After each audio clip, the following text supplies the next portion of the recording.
طه ما أنزلنا عليك القرآن لتشقى إلا تذكرة لمن يخشى. Assalamualaikum warahmatullahi wabarakatuh. Alhamdulillah, pada kesempatan kali ini kita bisa ketemu lagi dalam channel materi kesehatan muda atau yang kita singkat dengan Makes Muda. Sebelum kita lanjutkan, teman-teman yang belum subscribe, silahkan subscribe lebih dahulu dengan mengklik tombol yang berwarna merah di sebelah sini ya. Apa sini ya? Lihat aja yang ada tulisan subscribe, silahkan bagi yang belum diklik subscribe sampai warnanya berubah menjadi abu-abu. Ya teman-teman sekalian, pada kesempatan kali ini saya sampaikan tentang materi yang barangkali diperlukan di keluarga Anda atau bahkan Anda sendiri, naudzubillah min dzalik, yaitu materi tentang pertolongan pertama ketika digigit anjing ya.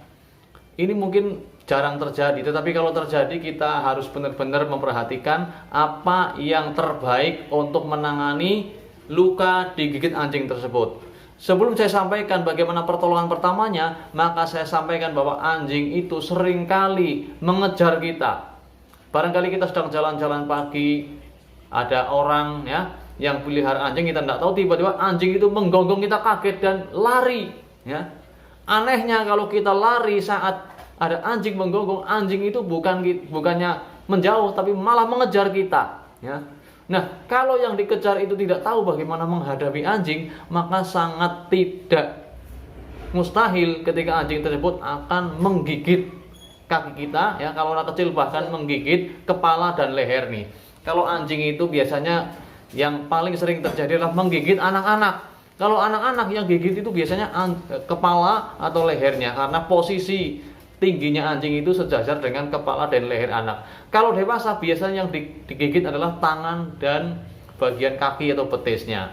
Nah, ini adalah bagian yang digigit anjing. Demikian pula ketika kita ya sedang bersepeda, saya pernah bersepeda, tiba-tiba ada anjing yang menggonggong, saya santai saja. Kalau saya sih dikejar anjing sudah tidak begitu takut kalau anjingnya kecil biasa ya. Nah, tiba-tiba anjingnya itu bukan hanya satu atau dua yang mengejar, bahkan 4 ekor anjing mengejar saya. Tapi saya santai-santai saja ya. Saya justru berhenti, bukan menambah kejar, berhenti dan menyerang atau berusaha menghalau dengan kakinya sambil naik sepeda anjing tersebut. Tapi sekarang ini lomba wudhu. Maaf ya teman-teman sekalian, tadi ada gangguan sebentar ya. Anak mau ke masjid, ada sesuatu yang dikomunikasikan. Ya, teman-teman sekalian, anjing kalau kita lari justru mengejar kita. Tetapi kalau kita berdiri atau bahkan kita duduk mengambil sesuatu, apakah itu batu atau apapun, dia akan tahu, dan biasanya atau yang paling sering mereka anjing-anjing tersebut akan lari ketakutan. Bahkan sebelum mendekati kita mereka sudah ketakutan ketika kita tahu ambil batu ya. Teman-teman sekalian, sebenarnya yang akan saya sampaikan adalah seberapa bahayakah gigitan anjing tersebut ya. Yang pertama, bahwa anjing ketika menggigit seseorang itu bisa menyebabkan infeksi ya. Ketika ada luka khususnya, maka akan berisiko terjadinya infeksi karena luka tersebut.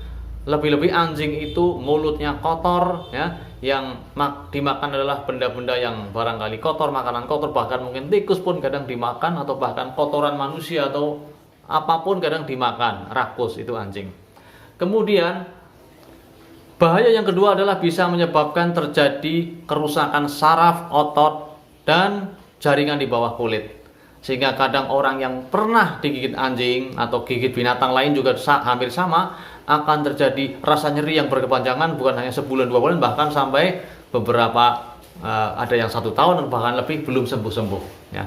Karena ada gangguan di sarafnya. Ini salah satu resiko orang yang mengalami luka atau gigitan anjing. Bahaya yang lain adalah terjadi tetanus. Ketika anjing itu mendapatkan atau ada kuman tetanus, kemudian orang yang digigit dia belum atau sudah tidak ada kekebalan dalam dirinya dari vaksin tetanus. Ini juga bisa berisiko terjadinya infeksi yang cukup berbahaya, yaitu infeksi tetanus dengan tanda-tanda bisa kejang-kejang, kekakuan pada otot, baik otot rahang atau otot tulang belakang, otot leher, dan bahkan kaku pada seluruh tubuh. Ini adalah salah satu ciri tetanus. Kemudian bahaya yang terbesar dari gigitan anjing yaitu terjadi yang namanya rabies, ya. Penyakit rabies, penyakit yang berbahaya yang mempengaruhi sistem saraf pusat manusia, sehingga risikonya yang terburuk adalah bisa terjadi kematian. Oleh karena itu, cara yang terbaik ketika kita atau siapapun digigit anjing adalah pertama dia harus mengenali anjing tersebut. Ini anjing milik siapa? Coba cari tahu ini anjing punya siapa. Apakah ada riwayat dia itu berpenyakit rabies atau pernah mendapatkan obat rabies atau obat yang menangkal rabies atau vaksin rabies pada anjing tersebut, sehingga anjing tersebut benar-benar dipastikan aman dari gangguan atau penyakit rabies. Karena kalau anjing tersebut mengidap penyakit rabies, maka orang yang digigit akan berisiko terjadi rabies pula. Dengan ciri-ciri rabies antara lain mudah lelah, lesu, kemudian gatal pada area yang digigit, kemudian juga ada gejala mirip flu. Ini diantara gejala-gejala rabies, dan itu perlu mendapatkan penanganan yang serius dan perlu ditangani dengan obat anti rabies atau penangkal rabies. Nah, sekarang menginjak kepada yang berikutnya, bagaimana pertolongan pertamanya ketika seseorang digigit anjing. Yang pertama adalah lukanya dicuci dengan air mengalir, dengan sabun sampai bersih, sampai benar-benar kotoran yang ada di luka tersebut hilang sama sekali.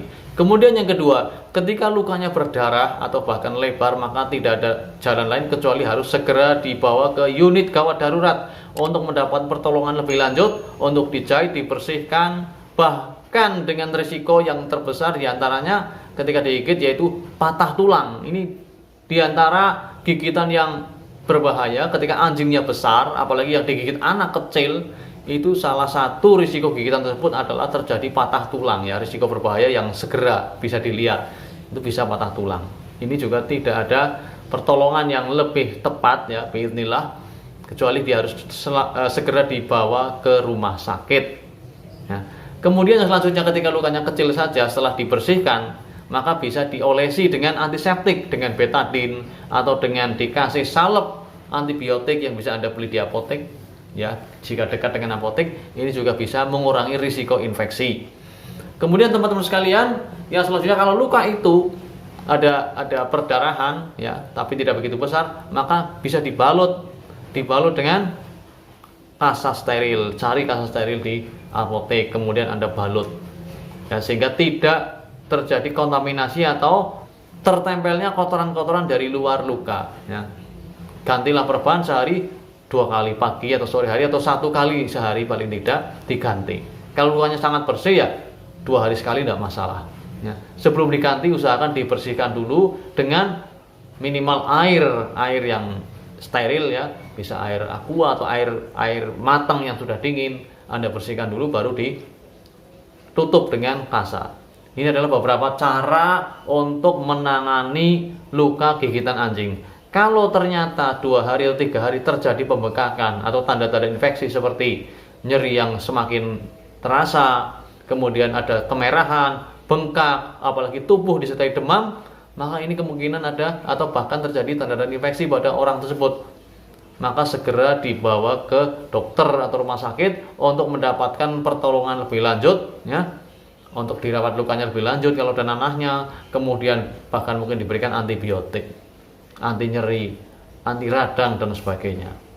Nah, kalau di rumah tidak terjadi seperti itu, cuma nyeri biasa, Anda bisa belikan obat anti nyeri di warung misalnya, Bodrek tidak masalah, saya sebutkan merek, yang isinya paracetamol, atau belikan paracetamol di apotek, ya, untuk mengurangi nyerinya, ya. Anda bisa minum sesuai kebutuhan Anda, sehari bisa 1 kali ketika nyeri saja, atau mungkin masih nyeri bisa siangnya juga minum, malamnya juga minum, tidak masalah, ya.